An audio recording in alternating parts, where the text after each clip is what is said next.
د سیدنا ضمره ابن ثعلبه رضی الله عنه سره روایت دی وی رسول الله صلی الله علیه وسلم فرمایي لا یزال الناس بخیر ما لم يتحاسدوا خلق به در هغه وخت د خیر خوندان وي الله به په دې په ژوند کې خیر او برکت واچي تر څو پورې چې حسد ونه کړي که حسد شروع کړي الله جل جلاله د خیر کاتی وربندي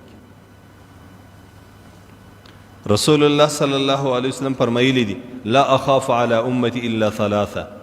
په درو شانو باندې زما په امت باندې ډیر بیریږم ان یکثر لهم من الدنيا فيتحاسدون یو دا چې دنیا ډیره سي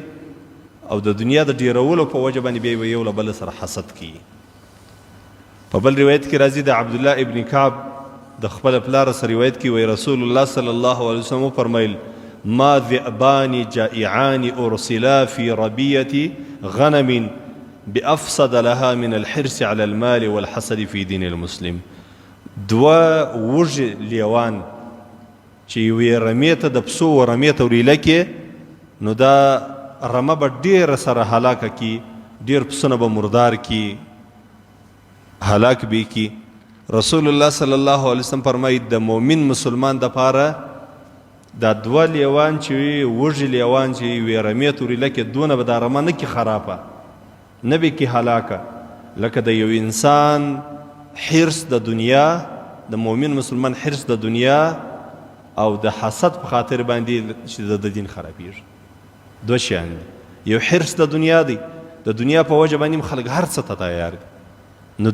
دین الله جل جلاله نعوذ بالله د دغه هر څه په پیدا کولو باندې الله تبارک وتعالی دین ځینې واخلي دین یې فاسد دویم د الله رسول صلی الله علیه وسلم حسد دی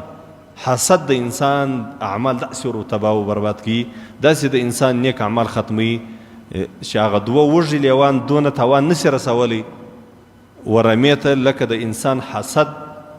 او د انسان د دنیا حب حرص د دنیا محبت د دنیا شوق د دنیا چې د انسان و دین ته څونه تاوان رسوي رسول الله صلی الله علیه وسلم په بل روایت کې فرمایي وان الحسد لا ياكل الحسنات كما تاكل النار الحطب بشک حسد د مؤمن مسلمان نیکی لمنځونه زکاتونه حجونه صدقې تلاوتونه ذکرونه دا داسې ختموي لکه اور ته چې لرګي ور واچوي لکه اور چې لرګي سوځي ختموي داسې د مؤمن مسلمان نیک اعمال ختموي په بل روایت کې راځي رسول الله صلی الله علیه وسلم فرمایي اياکم والحسد فانه ياكل الحسنات كما تاكل النار العشب د حسد سزان وساتي حسد د مؤمن مسلمان نیکی داسې ختموي لکه وشو ته چې وچ وشو ته چې سړی ور واچوي په بل روایت کې راځي رسول الله صلی الله علیه وسلم فرمایي هغه د پخواني امتو قومو مرض هغه په تاسو کې څه شي دی هغه حسد و بغض و عناد دی حسد د یو چا سره د یو چا په منصب باندې الله تبارک وتعالی انسان د عزت ورکړي منصب یې ورکړي قدر یې ورکړي د یو چا په منصب باندې له یو چا سره حسد کول د مال د اولاد د کور د جایداد د نور شانو او دویم عداوت و دشمنی د ناکه د انسان سره دشمنی رسول الله صلی الله علیه وسلم وایي هي الحالقه دا ختمون کې دي لبیخ استون کې دي حلق اصلي و د خریلو توای رسول الله صلی الله علیه وسلم بیا مشتوي دا داسې حالق نه دي لکه سر چې وخره